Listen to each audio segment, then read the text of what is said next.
5 sebab terpecahnya benua Sundaland.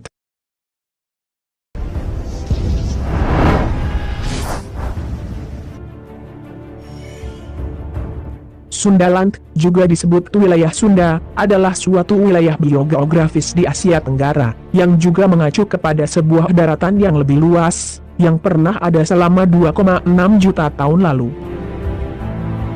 Ketika permukaan air laut lebih rendah di bawah 150 meter dibandingkan keadaan saat ini. Wilayahnya mencakup semenanjung Malaya di daratan Asia, serta pulau-pulau besar seperti Kalimantan, Jawa, dan Sumatera, ditambah pulau-pulau di sekitarnya. Ketika itu, Selat Malaka, Selat Karimata, Selat Sunda dan Laut Jawa masih berupa daratan yang menyatukan Pulau Sumatera, Pulau Jawa, Pulau Kalimantan dan semenanjung Malaya. Daratan yang luas ini, sebagian ahli geologi menyebutnya sebagai Sundaland. Namun pada sekitar puluhan ribu tahun yang lalu, sebelum Masehi, benua Sundaland itu terpisah menjadi pulau-pulau sekarang saat ini. Apa penyebab terpisahnya benua Sundaland tersebut? Berikut kami telah merangkumnya dalam 5 sebab terpecahnya benua Sundaland. Number 1. 1. Bencana Nabi Nuh. Pada sekitar 13.000 tahun yang lalu, berdasarkan temuan geologi, pernah terjadi banjir besar di seluruh permukaan bumi. Hal ini dikarenakan terjadinya kenaikan permukaan laut, yang menandai berakhirnya zaman es. Laut naik setinggi 500 kaki.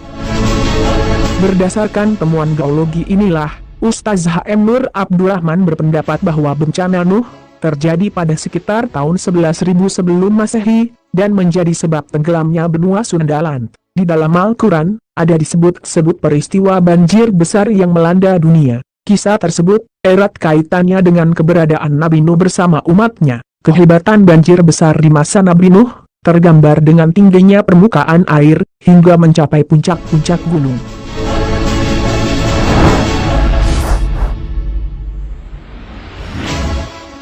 Number 2.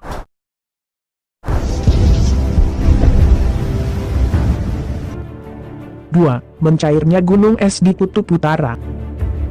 Pada sekitar 14.000 tahun yang lalu pada masa Pleistocene, atau puncak masa akhir zaman es, naiknya permukaan air laut pada saat gelombang es di kutub, mencair sebanyak 14,6 sampai 14,3 kbps, menaikkan permukaan laut setinggi 16 meter dalam jangka waktu 300 tahun, naiknya permukaan laut saat itu, menenggelamkan benua Sundaland, dan menjadi pecahan-pecahan pulau seperti sekarang ini. Number 3.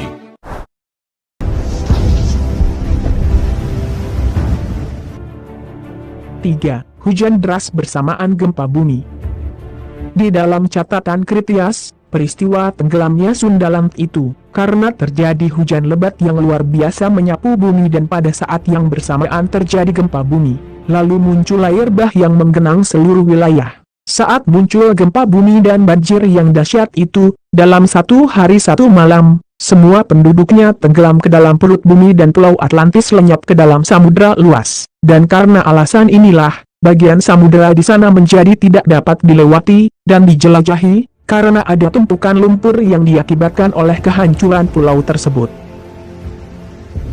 Number 4. 4. Pergerakan lempeng bumi. Para ahli telah bersepakat bahwa Pulau Jawa dengan Sumatera dulu menyatu bersama Kalimantan, kemudian membentuk dataran yang disebut Sundaland. Pemisahan Jawa dan Sumatera diyakini adalah akibat gerakan lempeng bumi, walaupun tak sedikit yang berpendapat bahwa letusan Gunung Krakatau sebagai penyebab pemisahan ini.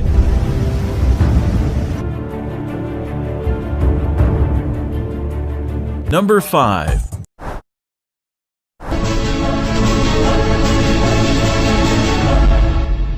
5. Letusan Gunung Krakatau. Kedahsyatan letusan Gunung Krakatau tersebar hingga ke seluruh penjuru bumi. Suara dentumannya yang terdengar sampai di Diego Garcia di Samudra Hindia, bahkan gelombang tsunami yang ditimbulkannya dilaporkan mencapai pesisir Afrika Selatan dan Selat Channel yang membelah Inggris dan Perancis.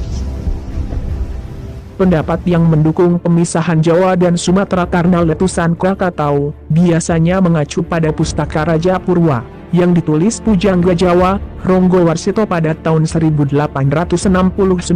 Dalam buku ini dikisahkan, letusan Gunung Kapi, yang belakangan diidentifikasi sebagai Gunung Krakatau. Letusan gunung itu menjadi penyebab pemisahan Pulau Jawa dan Sumatera. Peristiwa ini disebutkan terjadi pada tahun 416 Masehi.